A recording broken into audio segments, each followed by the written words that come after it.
What's going on, Jerome's? So I don't know if I like this new angle, trying to learn how the influencers do it. But raw, real car rant, and after week one for the Minnesota Vikings, I don't know how you can't feel good about things, right? And now, yes, we do have the reputation for being the purple Kool-Aid, wearing the purple colored glasses, all that stuff. I said wearing the purple Kool-Aid, drinking that purple Kool-Aid, sipping on some scissor. Fully get it, fully understand, right? But the win against the Giants wasn't a fluke, right? And I know that a lot of detractors want to say is like, well, it's just the Giants, and you should beat the Giants. Yeah, it's exactly my point. It was the Giants. The Giants are bad, although they do have one of the best D lines in the National Football League. Daniel Jones is simply not a starting quarterback in the NFL. I don't even think he's a backup. Frankly, I think the Giants would have had a better chance to win with Nick Mullins, but that's beside the point. They're a National Football League team. You play who you play on the schedule, and the Vikings win into New York on the road. It's always tough to win on the road in the league, no matter who you play, and put the bang thing on him in all three phases, right? And what do you want the Vikings to do? Win a hotly contested 13-10 game? Nah. No. So Vikings went in, they stopped the Giants, kept the foot on the gas, had a defensive touchdown, 14 points in the third quarter, and that was a wrap. It's finito, right? And like we said, this wasn't a fluky win. Like, this wasn't like the Bears win against the Titans, where the Titans had to basically just choke the game away with a block punt for a touchdown. Will Levis throws the most horrific pick six. Oh, yeah. So it's not a fluke win like the Bears had, where, Caleb Williams won his first game. He threw for 93 yards, bro. He had a 55.9 quarterback rating or something like that. Get out of here. But what's impressive is that everything that the Vikings did right yesterday, it's replicable. And it's something that you can win on the road, you can win at home, you can beat good teams if you do those things. Where the offensive line, so had some issues early, had some issues with Dexter Lawrence. Fully understand that. But Brandel played great. Darisaw and O'Neal had Thibodeau and Burns in absolute witness protection. They're done. They're finito, right? And also the rest of the offense, slinging Sam Darnold, his best game in the National Football League.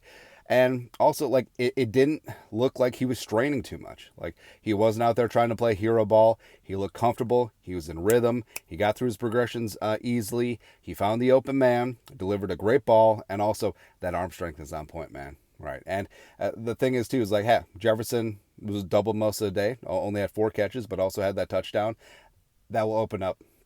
Like, as more of the trust with Jefferson and Darnold will continue to grow and show, eventually Darnold will just like, hey, JJ's covered, whatever. That's right. Aaron Jones is really transforming the running game. The Vikings up front, they're getting after it with CJ Ham and Oliver on the offensive line. They're very competent and run blocking. They're running a lot more man/gap than zone this year, so they're having some physicality to it. Plus, both trenches.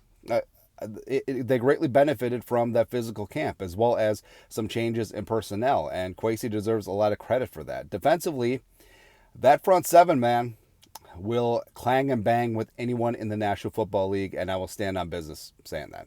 I'll say that with my whole supersized chest. That's right, baby. Where, hey, Harrison Phillips is a problem. Bullard, monster.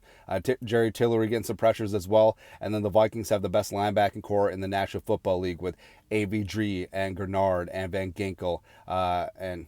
I said Van Ginkel. Diamond Dallas Turner, Ivan Pace Jr., Blake Cashman outside. How about that? They can bring heat. Also, Patrick Jones.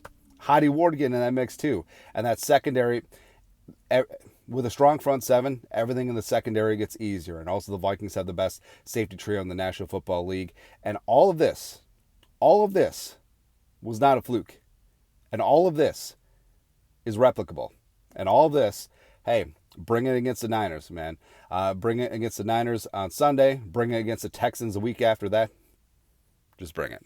And I know it's one game, and you got to take it one game at a time. But remember, this was a team that the national media Jerome haircuts and the haters and the losers completely wrote off.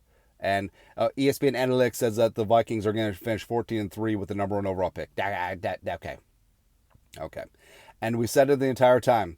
I feel like we were alone in this, in the creative space. Is like, hey, the Viking schedule is tough. but they also have to play the Vikings. And baby, we may have a stew going in the trenches, and that makes everything easier. And guess what? Darnold doesn't have to be the superstar. Just distribute that football. Aaron Jones, put him on the pitch count. Make sure he stays healthy late into the season. Jefferson will get his. Addison's stupid ankles will eventually be good to go. Hawkinson will be coming back off the pup. Baby, baby. Come on. Come on, man. It's just like that Flores defense. And you know he's pissed off at the world. The FU tour is going about. And you got to be excited. Because this isn't like 2016 where that team started out 6-0 and then ended up 8-8 because they were winning games with smoke and mirrors, right? Because you had like a couple pick sixes, you had like Kendricks had a fumble six against the Titans. There was a punt return touchdown in there.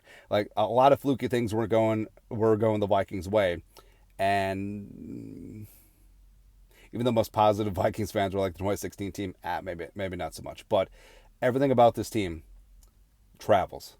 They can run the ball. They have a dazzling passing game. They have one of the best young offensive minds in Kevin O'Connell, who's really showing off his chops. Like, did you see that touchdown pass to Naylor with off the RPO look? Let's go.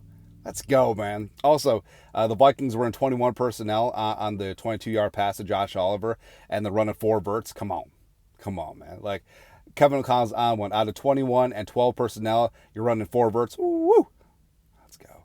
And, of course, like we said, that Flores defense is going to be legit, so one day at a time, one game at a time. We'll just go from there.